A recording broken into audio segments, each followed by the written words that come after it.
There we go. It's a little clunky, but I'm working on it. Cool. Hello and welcome. I'm very excited for today's event and the beginning of a pretty long series. I've got my notebook and my paper, and I've got all my cards ready to go. Nice.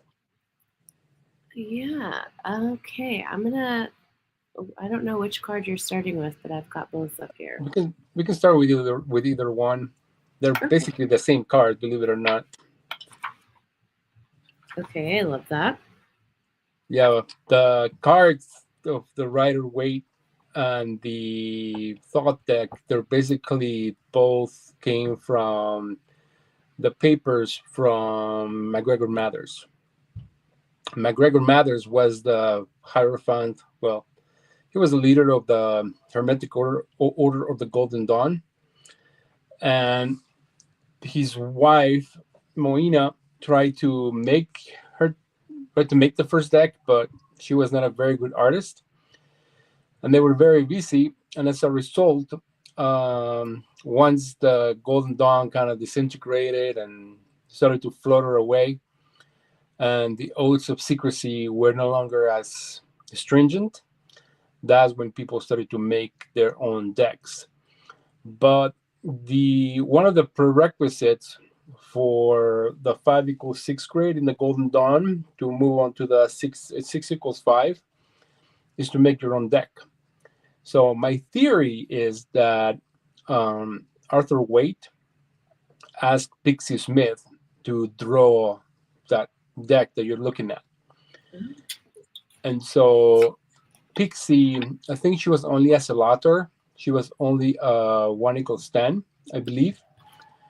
She was not a high adept, but Arthur Waite certainly was. And so Arthur Waite gave Pixie the specifications to make this specific deck.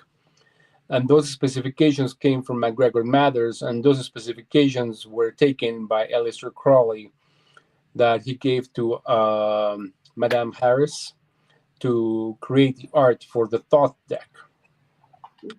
And there are more journals than MacGregor Mathers ones. We still have some of the journals, which is the Book T from the Golden Dawn.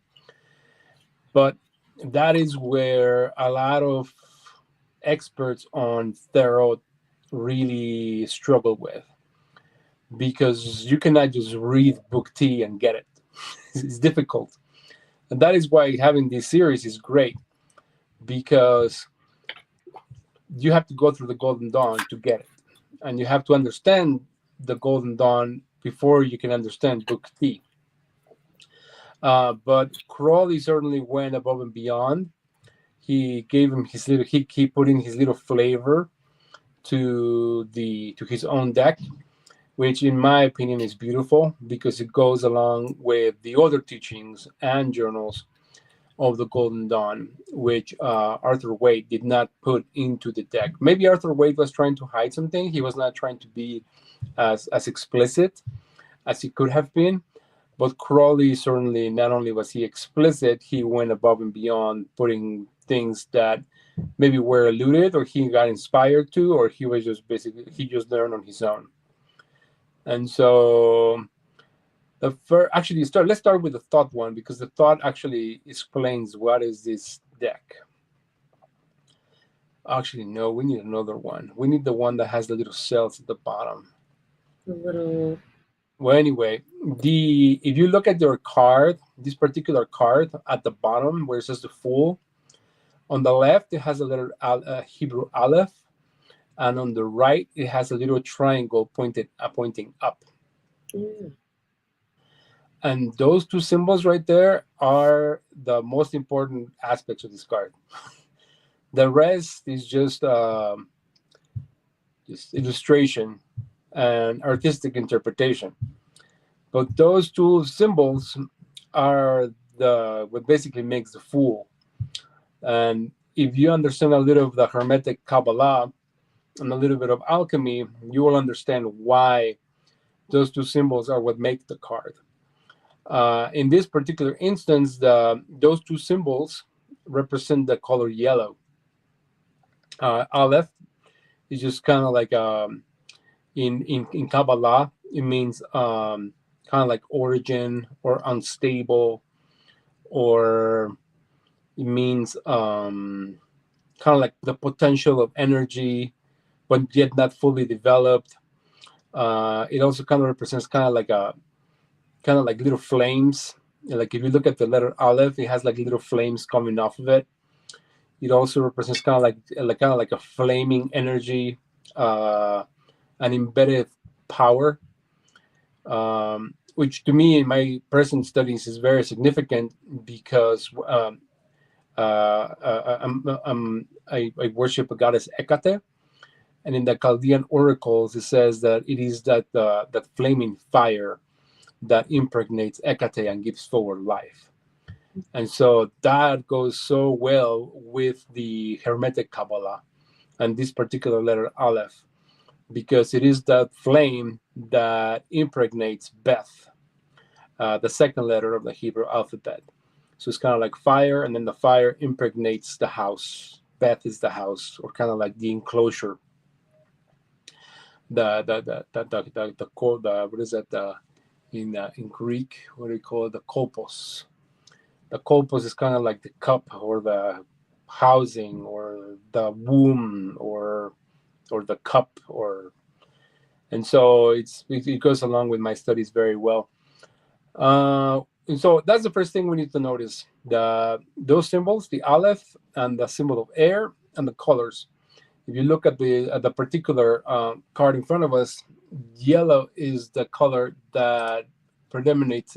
Is more predominant within the card. And then let's break down into the symbols. Do you want to start from bottom to top or from top to bottom? I prefer top to bottom, just aesthetically. Top to bottom. All right. That little flaming thing on the right, it looks kind of like a pine cone. And so if you notice this card, which is not like Arthur Waite's, this card is filled with Dionysian imagery. From the sun in his genital area to the pine cone to, what was the other one? Oh yeah, the horns. The horns in Greek mythology denotes that they're worn by a god. So a god has horns. Doesn't mean they're evil. Doesn't mean they're good. It just means that they're powerful. And so that's where the horns come from, or at least the symbolism of the horns. And so the pine cone, it is a symbol of the Titans. Dionysus has his staff or his weapon. It's called the Thyrsus, and on top of the Thyrsus there's a pine cone, and that was his iconographic weapon of choice. And so that Thyrsus up on top, it means that there's potential powerful energy, but it's behind him. He is unconscious of his Titan powers, which is kind of like Dionysus, that he is not really quite conscious of his lineage until he dies and he's reborn. And then on the left side, it says right there on the picture that it's a cup with pyramid base. I don't think it's a cup. I think it's a diamond. It's a crystal that reflects the multiple colors of the rainbow, and it bends them and it transforms them into a different light. So that is a symbol of a certain type of permutation, an alchemical permutation, which is very indicative of the element of air within alchemy. And alchemy says that it is the air that basically picks up seeds from one place and places them in another place. And so the transmutation of the light is very important in this card. Man, we only have 15 minutes left. I don't think we're going to be able to go through all of these symbols. There's a lot of stuff here. Yeah. All right. The other thing we wanted to note is the green uniform that the fool is wearing. That is very Dionysian as well. Dionysus is described as being have the garments of ivy. Ivy, of course, is a green leaf, and so therefore the reason why he's wearing green is because he is Dionysus in blossom in the ivy. Also in the Arthur Waite, he's also wearing kind of like an ivy type of garment. It's also green, but it's embroidered with suns in them. The sun is very predominant in the Arthur Waite deck. Not only is the fool wearing the suns, but also the sun is up in the upper right of the card, and it is also representing the light that the fool has. The other thing that is very quite worth noting is that there's a tiger biting him, and that that the fool is not touching the ground. He's kind of like floating. And so that is another one of the representations of air, that the fool is not grounded. He is floating, and he is in a very undeterministic position from which he can fall. But also he can transition from one place to another, kind of like Hermes. Hermes or Mercury, they're the type of gods that they're not necessarily very well grounded. That's why people keep saying about the Mercury retrograde and all that fun stuff, because Hermes is not grounded. He goes back and forward, and so it doesn't move in the solid patterns like Jupiter or Mars or Saturn or even the moon. But the moon also fluctuates a little bit here and there with maximum momentum and extrema, and also with it doesn't come out always at night. It can be out there in the middle of the day, and so that's why Hermes and Hecate, the moon, are very much undeterministic gods.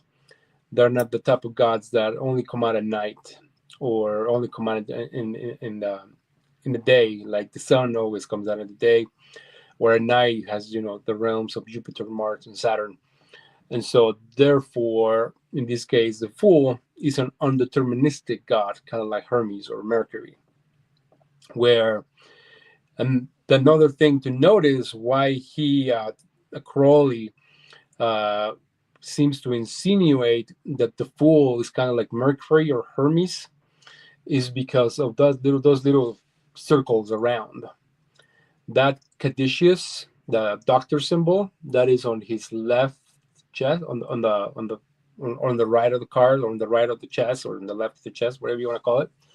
That is the staff of Mercury, or the staff of Hermes, and so it is circling about, and so that is also very significant.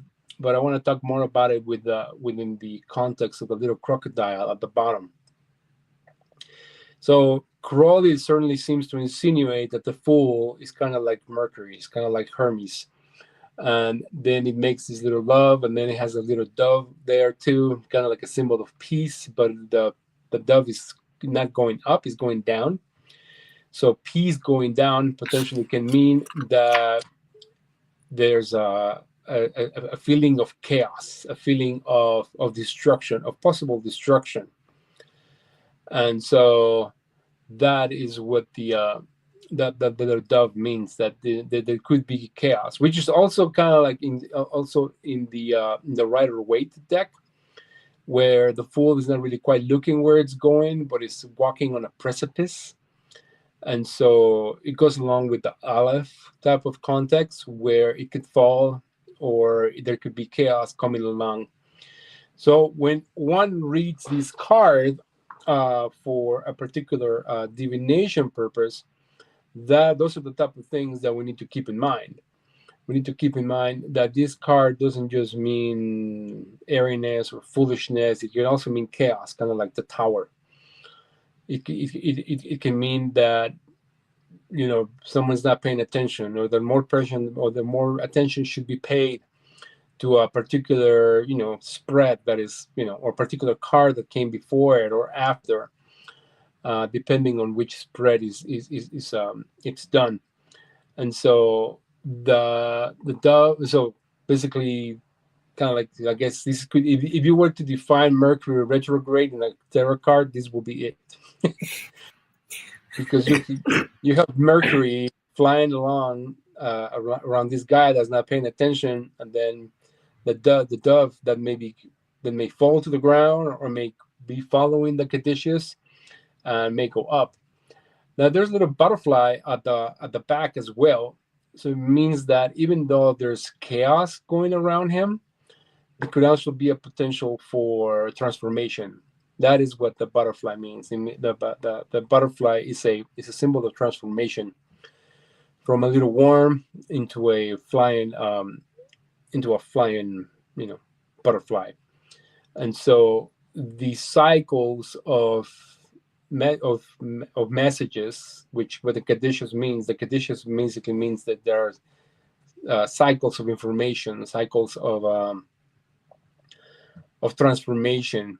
And so it can also mean that there's a potential for growth. So even though there's a potential for danger, there's also potential for growth. But the butterfly is on the back of the little swirly thing, and so it means that that potential transformation is unconsciousness, or isn't the unconscious. And so therefore we need to use the caduceus, which is in the front, to be able to bring that potential for transformation and growth to the front. And so there's so many symbols in this card. To the right of the caduceus, there's kind of like a little blanket, and the blanket is filled with a bunch of astrological symbols. Like I see Gemini, I see Mars, I see the sun. What else do I see? I see the moon. I see Mars. I already said Mars, I think. Pisces. And so that blanket is the blanket of the ecliptic, on which the planets revolve around.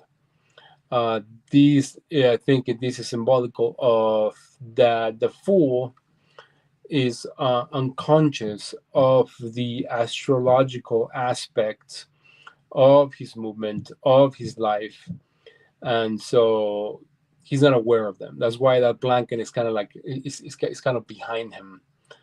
And then on top of the blanket, there's like a grapevine with black grapes.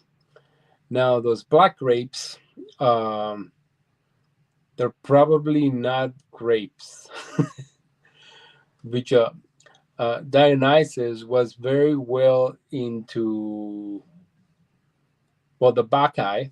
Well, let's give a little bit of background. The Bacchae were the priestess of Dionysus, and the Bacchae got really high on certain festivals, and the Bacchae tradition lasted until the Middle Ages, but it just transformed. It was not Dionysus anymore. Now it was Jesus, or it was some patron deity. In fact, Nonnus, who wrote the Dionysiaca, that is basically 3 gigantic volumes on Dionysus, he became a Christian. And the reason why he became a Christian is because it was easier to adopt his worship of Dionysus within the context of Christianity, as opposed to like try to go against the Christian church and empire. Because by that time, the Roman Empire, or the whole Roman Empire, started to take root, and it was way easier to worship Dionysus as a Christian than try to go against the flow. And so those particular black grapes are something that the Bacchae, the priestess of Dionysus, used to get really high. In fact, now we call it as belladonna, or atropa. And so those black grapes, or Bach, the Bach basically means grape, are probably atropa, which is indicative of Dionysus. And then what else we got? We covered the top ones. Yeah, let's go to the sun. That little sun in the Fool or Dionysus area, it is something that is very, how should we say, very phallic. In fact, I'm surprised that Crowley didn't make it more phallic because Crowley didn't have that much inhibition as far as displaying sexual things. So maybe Lady Harris was the one that just displayed a sun as opposed to like displaying some phallic symbol, which you cannot see it there, but it's not, I mean, because he's kind of like a, I don't know, coccyx area, or it's like up the lower stomach area, doesn't look normal. It certainly looks like the tip of a penis. And so maybe there was a compromise between Lady Harris and Crawley to basically not make it as pronounced, but it definitely does look like the tip of a penis. And that is what it's supposed to look like. And in fact, the Hindu equivalent of Dionysus is Shiva, and Shiva, well, even the Greeks also in the this festival that just passed before Dionysus, the Baccha used to walk around with phallic symbols, and then Shiva in India. By the way, Nonus says that Dionysus was in India, that he was traveling in India. That is why also Alexander the Great wanted to conquer India, because he wanted to be like Dionysus. He danced like Dionysus in certain areas. I think it was Ephesus. So Alexander the Great was inspired greatly by Dionysus, and that's why he wanted to go to India. And in India, they have also phallic symbols where they pour milk on top of the phallic symbols. It's, I think they call them gilams. So they're basically phallic symbols with like circles on the bottom. And so that is a symbol of power or strength or virility. But it also means that it is temporary, which goes along within the card. The symbols of power within this card are only temporary. They're not permanent, like the Hermit, where they're grounded, where there is a sense of strength or roots. This one is like there are no roots. Everything's flying up in the air. And so the same thing, within that symbol, around his below his solar plex, is like, you will think that the solar plex, the sun should be on his solar plex, but it's not. It's actually kind of in the middle. One thing before I move forward is that Dionysus in this card also has breast. Dionysus is not a male god. There has been many stories where Dionysus dresses like a woman.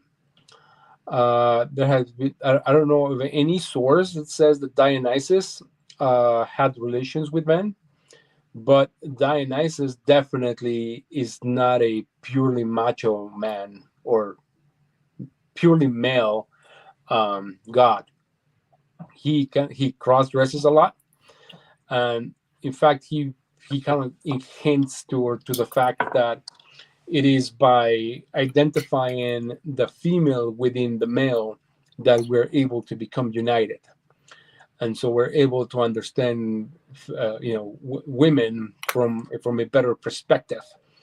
And so that is why Dionysus, in this instance, he also has breast. Another thing that it should be there, but it's kind of hiding on top of his right breast, is a snake.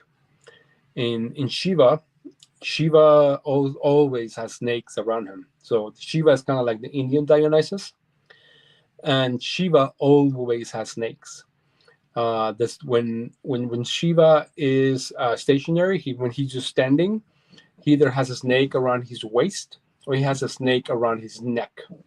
In this particular instance, Shiva is around his neck.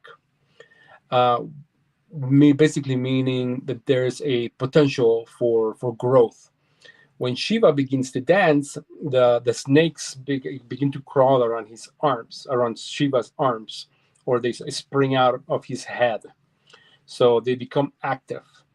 So once again, all of the symbols around here are the potential of power, but under wraps. And so there are so many symbols of that. And then there's a little thing that that is kind of touching his nipple. There they call it a vulture. I'm not sure if it's a vulture, but it's certainly a bird that is kind of coming down, because vultures are black, if I believe, but this one is kind of more like a swan, because it's kind of white. And the weird thing about that wing is that it's kind of like whirling. It's not like a flying wing where it will hold the air so they can glide, but instead the wing is kind of like twisting, basically also meaning that there's instability, there's a potential for fall because there's oncoming destruction. Okay, where are we at? That tiger on the leg, I do not know what it is. I gotta admit, that one has puzzled me forever. I don't know why Lady Harris put that tiger there. I don't know what the symbolism is there. That white flower, the way it's portrayed there, it says that it's a white rose. I don't think it is a white rose. I think it's a lotus. The top one definitely doesn't look like a lotus, but the bottom one certainly do. And all three of them seem to be coming out from the same source. And the lotus was a very powerful symbol in the Golden Dawn. And it goes along with the crocodile at the bottom, because the lotus, most of its plant, most of its body is beneath water, and it's only the beautiful flower that comes out of the waters and reaches for the rays of the sun. And so that the symbolism behind that is that most of our functions happen in the unconscious. The crocodile is a type of animal that spends most of its life beneath water, and only comes out either to eat or to enjoy the sun. But most of his life he spends beneath water. And the same thing with the lotus flower. The lotus flower, its roots and a lot of its green leafage spends its life beneath water, and it only comes out to feed on the rays of the sun. What else we got there? I guess there's not that much. Are there any questions so far? No, I was going to ask you if you believe in the difference of reading upright and then reversed. For me, I don't, because I read the Golden Dawn way, and the Golden Dawn way is long count, so it doesn't. The card means what it means. It doesn't really quite affect the meaning of the card if it's upside down or reversed. Okay. So, and I don't know if I should go into the long count to read, which is a little bit complicated. Okay. Or even if I can do it justice. I think that the only way to do it justice is actually to read the long count, because the letters and the symbols represent like steps, and that's how you read long count for divination. You basically spread 22 cards along your table, and then you start with one card. It can be the Fool, for example. If the question you're trying to ask is about a person that you identify with as the Fool, based on all these definitions that I just gave you, if you can think of a particular person that fits that category, you begin with that card. So then you set it down, and then you lay the 22 cards around that particular card. And then the way you do the reading is by you begin with that person, and then based on that person, then the next card it can either have a number, or it can be a major arcana card. But each one of the major arcana cards is also assigned a number. And so let's say if the card next to it is a 3, so therefore you say, the Fool is encountering, let's say, a 3. It can be a 3 of Pentacles, or a 3 of Cups, or 3 of Wands, whatever you want it to be. then the fool is having this particular experience, whether if it's a three of cups or a three of wands. And then that's once you finish with that particular interaction between the fool and the tree in this example, then you have to count three cards. So not counting the tree. So therefore 1, 2, 3, and then you go to the next card. The next card, let's say, is a 10. So then therefore, then once the fool had that interaction with a 3 or whatever, producing a certain type of cause and effect, then now it's being affected by the number 10, where you just landed. And that is why it's called the long count. So one time, I think an interviewer asked Aleister Crowley if he were to be be left in a deserted island, which book will he take?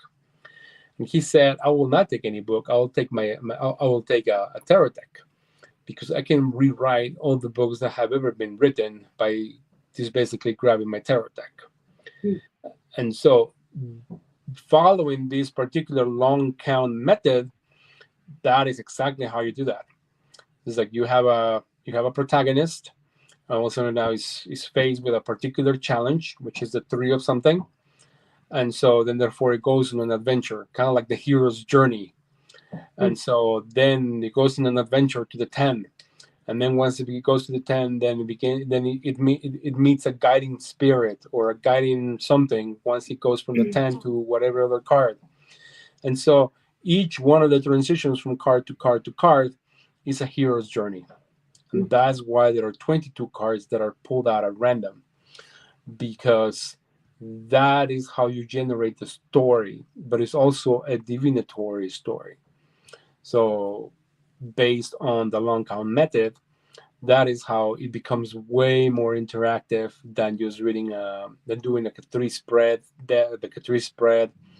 or a gypsy spread, which is more of a kind of like I need an answer, yes or no type of thing, kind of like a pendulum, or just give me a limited range of what is going to happen.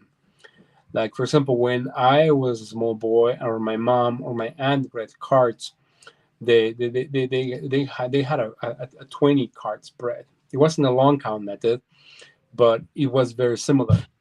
They grab a little table, like a big table, and they spread all the cards.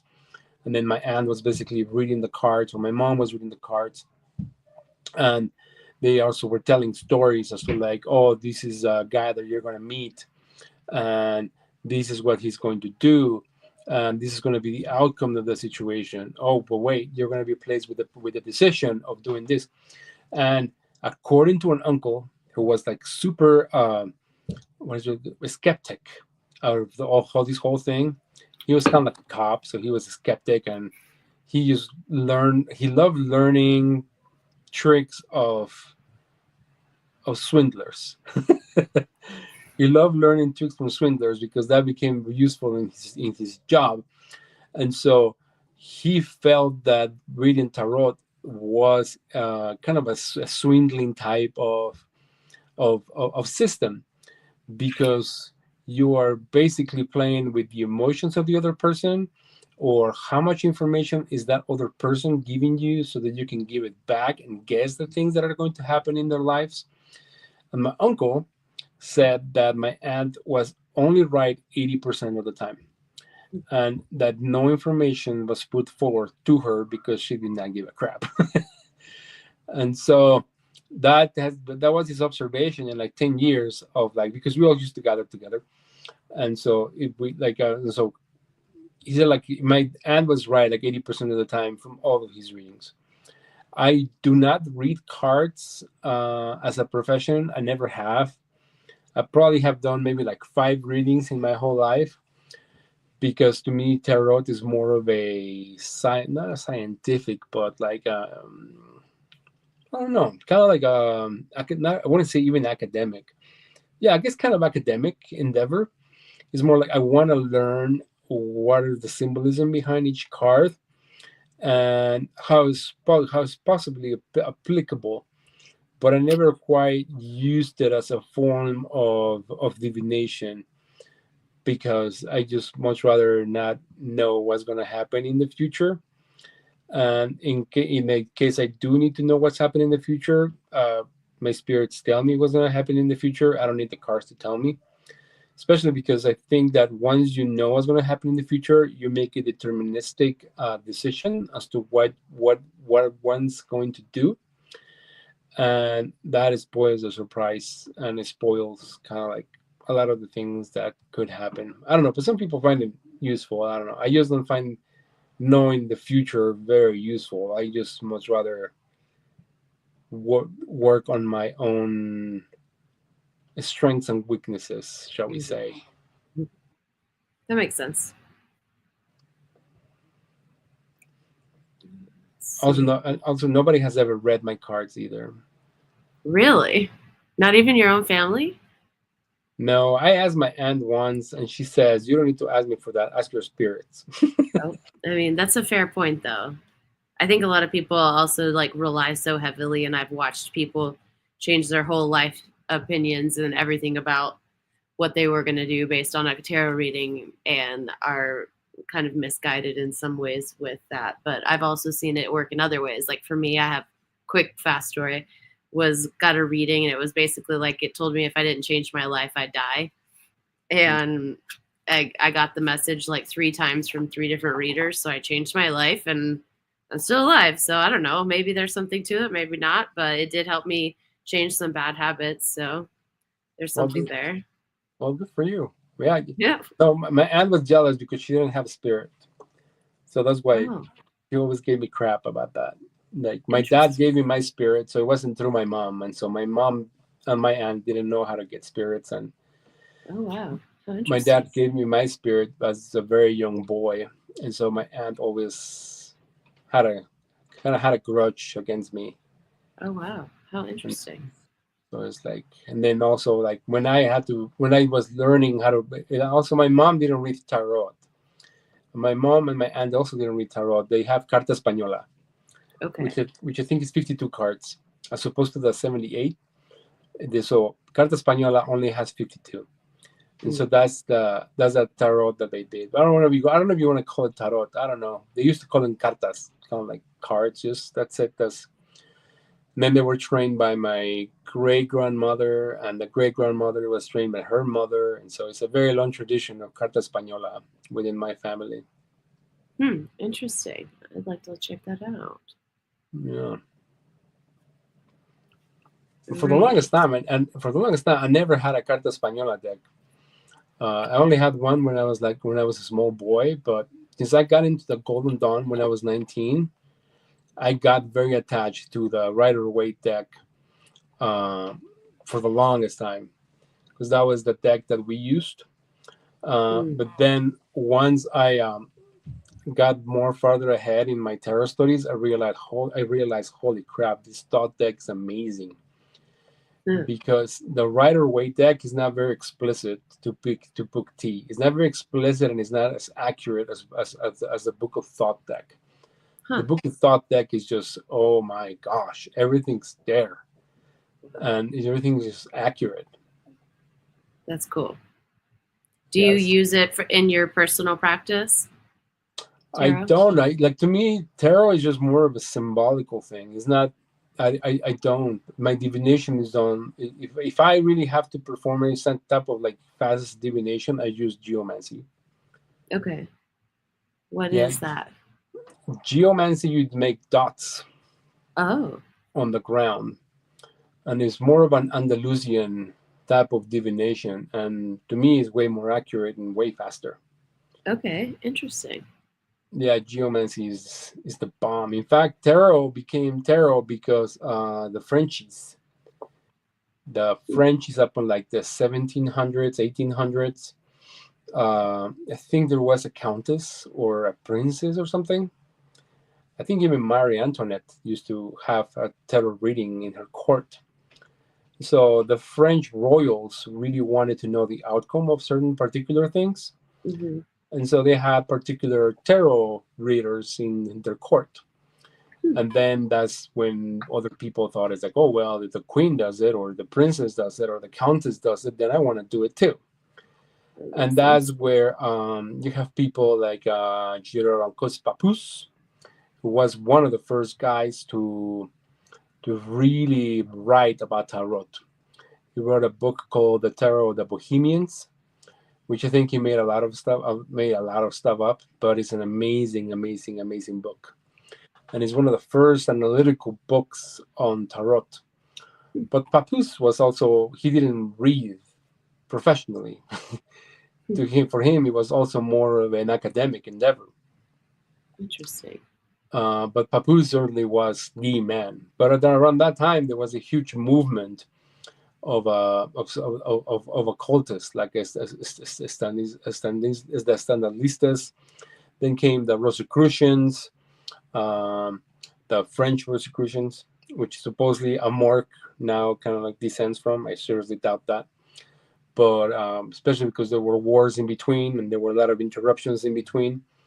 And so the Frenchies were the ones that make tarot famous. But before the Frenchies, geomancy was the game from the mid 1750s until who knows, maybe 2000 before Christ.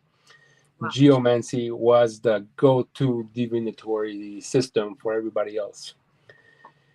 But then again, we don't know a lot about it. In fact, today is difficult to really know how they did geomancy. So there are books and there are archaeological remains of geomancy. In fact, I made a reproduction once. I don't think I have it with me. I think I have it in another room. But there was a Mahdi in Mahdi is kind of like a holy guy. I don't know, like the Muslims nowadays, they are super holy and non-magic. But back in the 1500s, 1400s, and before that, the Muslims were huge into magic.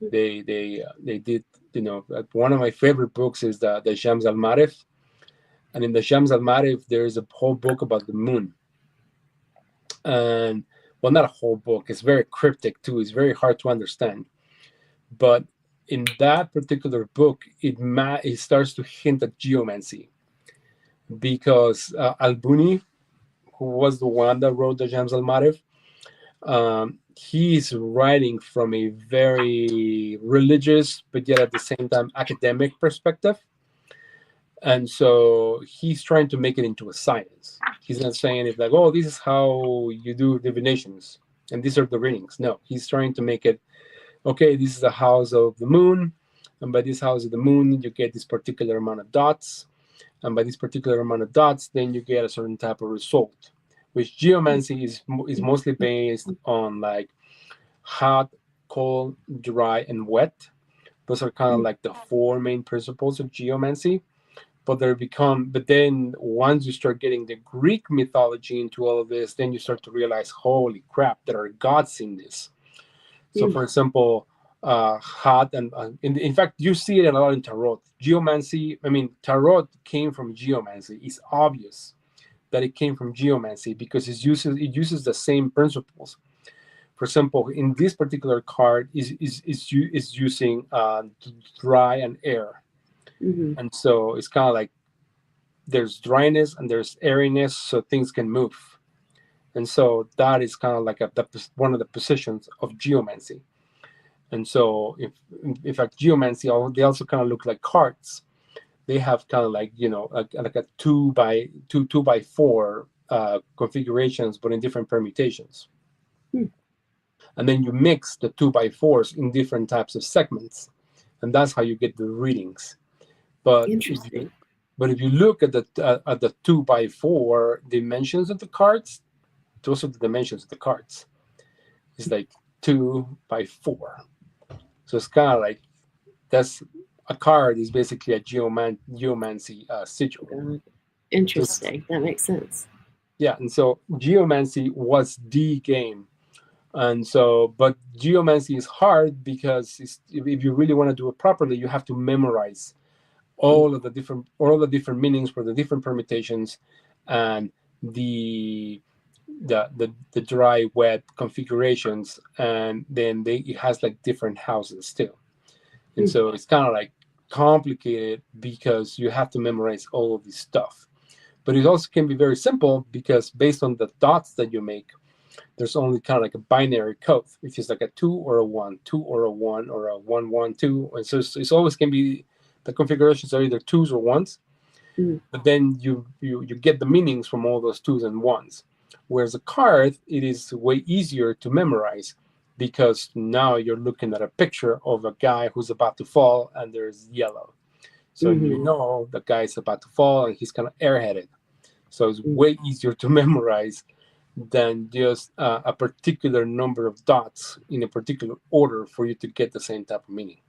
Yeah, that makes sense. I also see some similarities here, like a bag, a white flower, sun, obviously the color yellow. Yeah. The blue on the back too. Yeah. There's also the blue on the back. But then you can also see in the Rider-Waite the astrological stuff. I forgot what it was. But you have the suns kind of in his garment. But how many do we have? 1, 2, 3, 4, 5, 6, 7, 8. If it were 7, you could say it's the 7 planets. But there's like the 8th one kind of. Oh, actually, that's not a planet. That's not a sun. It's 1, 2, 3, 4, 5, 6. Oh yeah, it's 8. And then you have like a few moons. So it's kind of like his garment is certainly significant of the of astrology, of like the constellations. So I don't know how Waite basically told Pixie to draw the card, but some of the stories about Pixie when she was designing the cards was that she used to go to churches. I think she was in Paris around this time when she was drawing them. And she used to go to churches to get inspiration for her cards. That's why like a lot of the cards look very Catholic. The High Priestess, for example, it looks very kind of like Greek mixed with like Catholic. But of course, there are certain symbols that are very that we have to basically obey. You know, like for example, the airiness has to be there. So I don't know. There are very few saints that, for example, are about to fall. And I don't know. I'm not very familiar with Catholic art, but from what I know, Pixie got a lot of her inspiration for the cards from Catholic churches and Catholic paintings, which still are very predominant in Paris. I also see his hat's like got like green ivy. It looks like kind of similar to the Dionysus in the Thot tarot deck. Yeah, that's Dionysus right there. And also that your feather, it looks kind of phallic in my opinion. Yeah. Yeah. There's definitely a lot, but there's way more Dionysus in Crowley's or the Thot deck or Lady Harris's deck than in the Rider-Waite for sure. Like there's like overwhelming like features of Dionysus in the Thot deck. It's just crazy how many like, hey, look guys, it's Dionysus for sure. So interesting. And then do you know if there's any significance for the white dog, I assume that is? No, I do not. Maybe that's kind of like the tiger. I don't know. Yeah. How the white dog's also gonna fall, but then in the Thot deck is biting its leg. So wait a minute. That's kind of I just thought, well, I don't know. It's kind of far off. Dionysus, when he was killed, when he was dismembered and eaten alive, then Athena got his heart because I guess the Titans didn't want to eat the heart, and so Athena brought the heart to Zeus, and Zeus put his heart on his thigh so that he could grow and be reborn again. And so maybe that's what it's alluding to. I don't know. That's why it's kind of like far off. I don't know. Yeah. Maybe that's kind of what it alludes to, but not really. I don't know. Very interesting. Yeah. Any closing statements before we switch over and announce that our next things? No, you go do your announcements. I'm good unless you have any questions or anybody has any questions. Are there any people in here? In here? No, which is weird because we had quite a few people sign up for it. So I don't know. Mercury retrograde already in action. It's already No, starting. no worries. All right, so March 20th is the next one we'll be doing, and it will be the Magus and the Magician, I believe, right? Right on. Cool. Okay, yeah.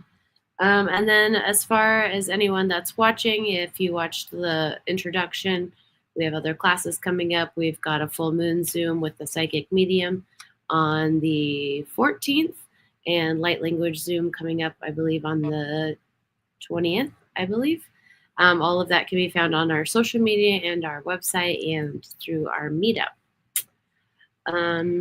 Yeah, that's all I got for now. Thank you, Jorge. And if you guys are interested in learning this in Spanish, I'm super excited. We will be switching over and heading over to the Spanish class. Wow. All right, thank you. I'll see you in a minute.